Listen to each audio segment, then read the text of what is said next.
Good morning, everyone. uh, it's early morning, June 17th, I think. I don't know. Uh,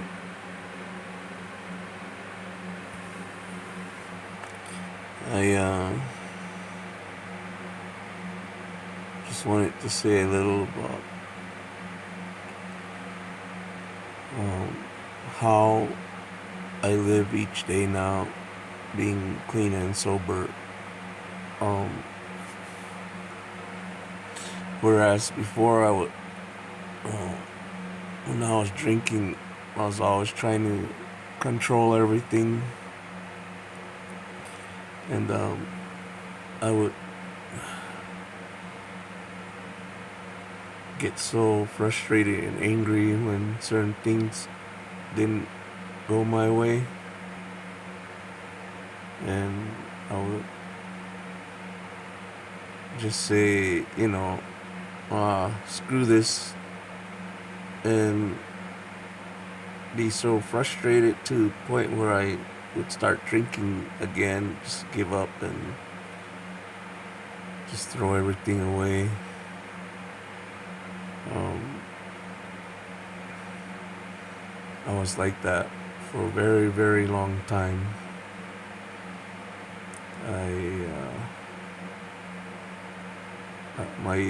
My dad would always tell me that I gave up too easy, and he was right about a lot of times when that happened to me. I mean, when I decided to just give up, and um, I would screw everything up to a point where I would drag my whole family,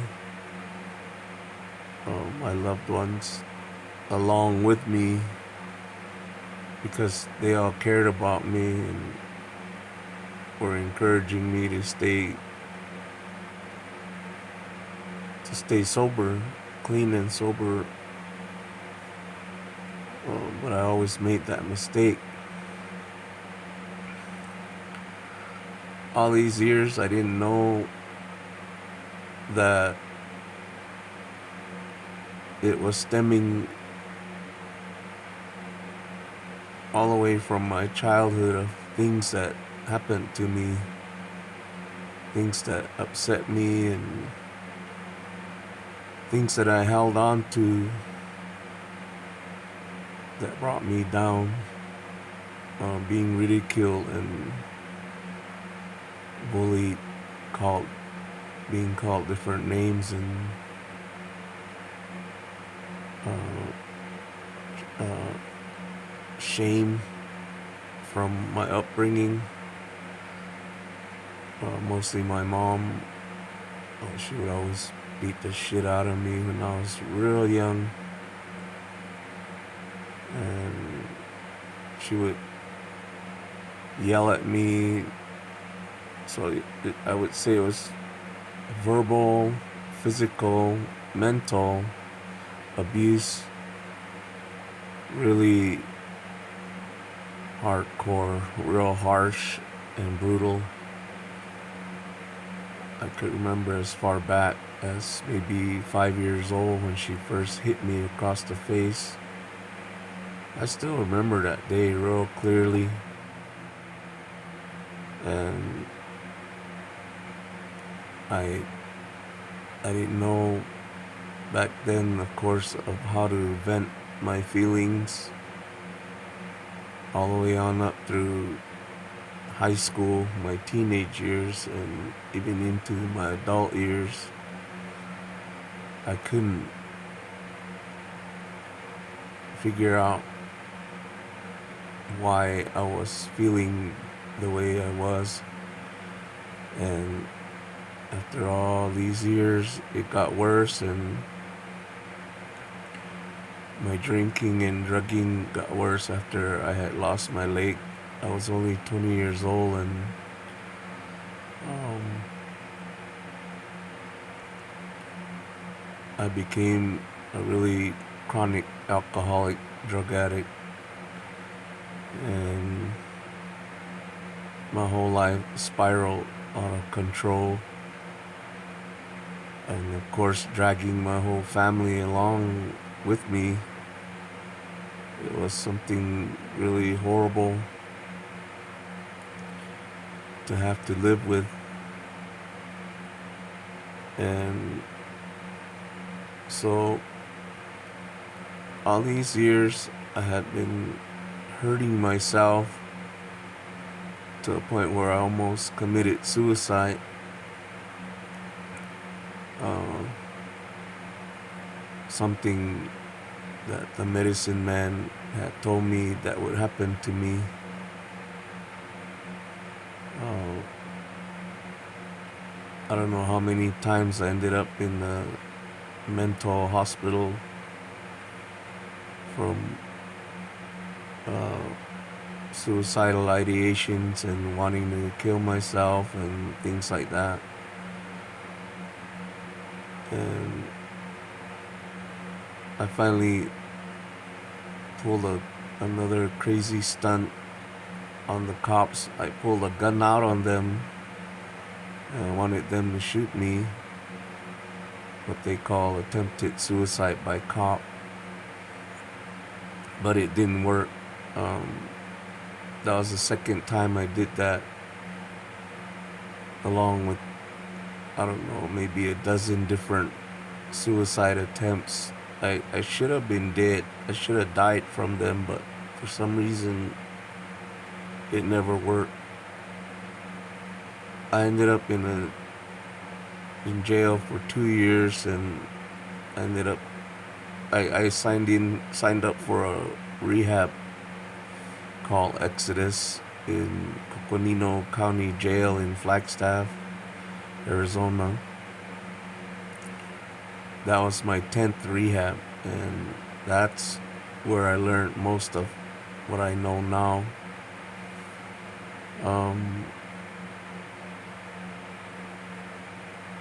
It was extremely hard. On my very first day, like maybe on into the second and third day, I cried. I cried and cried and cried all 3 days, and I couldn't stop until on that third day I finally managed to more like let it all go. It finally stopped. The pain stopped, and I finally stopped crying, and I realized a lot of different things that they were teaching us in there, why I was the way I was, and I decided to take it very seriously this time to sober up. I think I was probably 43 years old when that happened, 2012. And so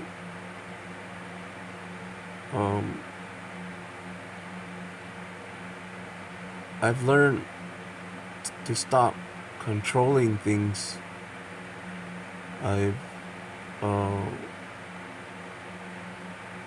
what they call surrender. I surrendered. I stopped fighting,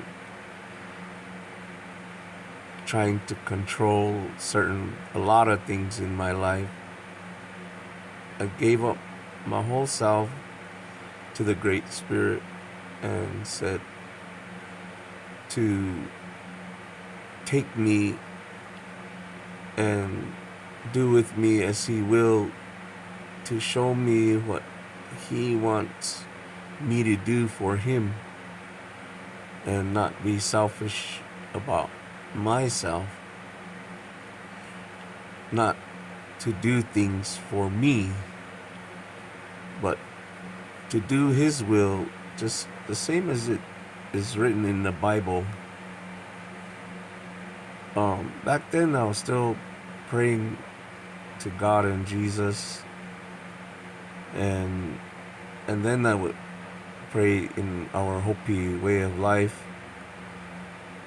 Um, I decided back then that I would switch, go back to my traditional Hopi ways of life, and but of course I still believe in God and Jesus, but I pray in our Hopi way, and so that's how I surrendered myself. And now every day I don't schedule anything, I don't plan anything.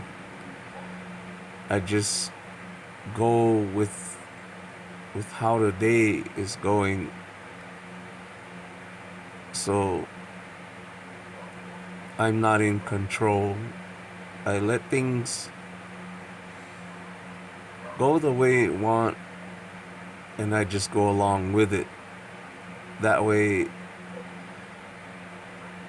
I don't get frustrated with trying to control things my way. So whatever happens today, I just go with it and accept things the way they are, because we can't control people, places, and things. We can only learn to control our emotions of how certain things turn out bad, or things that just happen normally throughout the day. So most of the time I'm very at peace and as calm as I can be, so that I don't get angry and frustrated like I used to. And before, I would lash out at people and I didn't know why. It was because I was holding in so much anger and madness, all this sadness and pain, that I would take it out on other people and hurt them, hurting the ones that I love the most with my own pain, my own hurt. Like they say, hurt people, and that's what I was doing and didn't really understand why.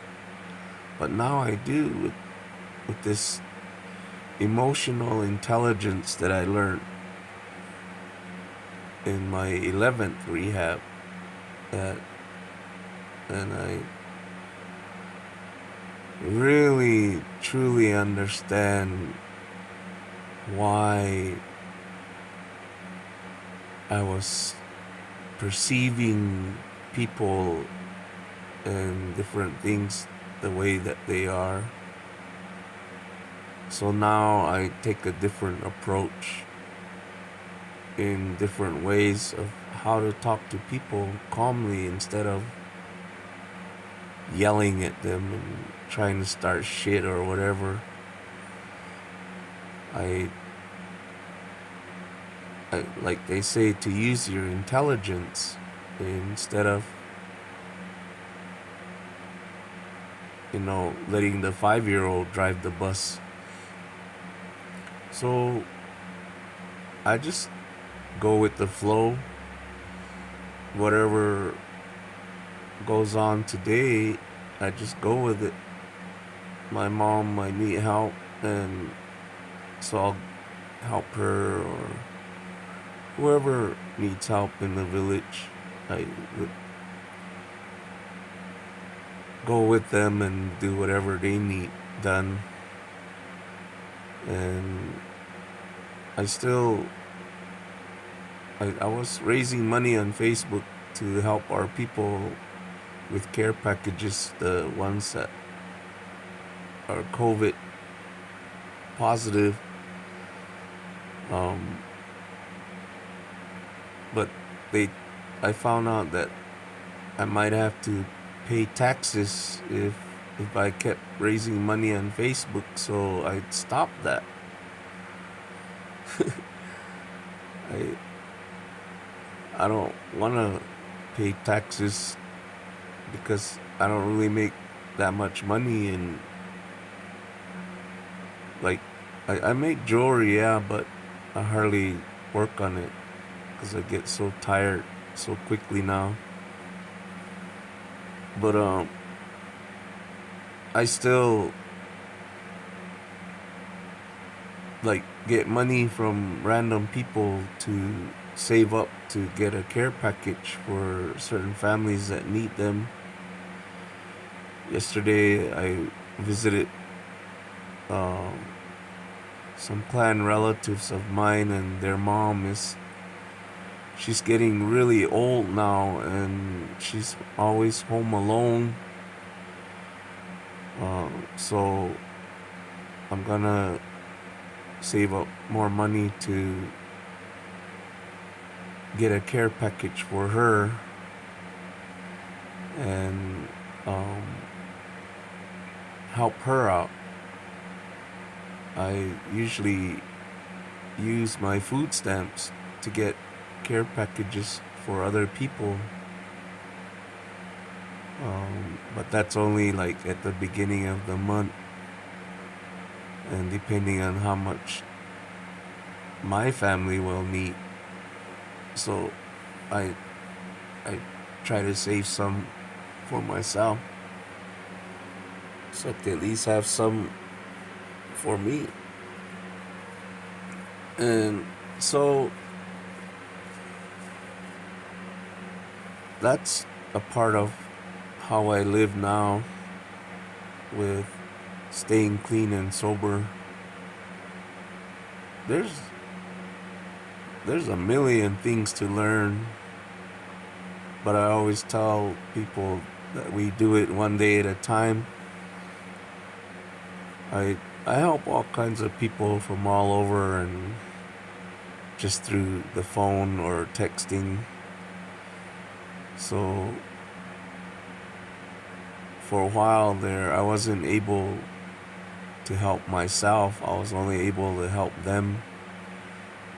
But now I know why that was happening too, so I'm able to turn around and help myself instead now, instead of always turning to the bottle or drugs to kill the pain inside.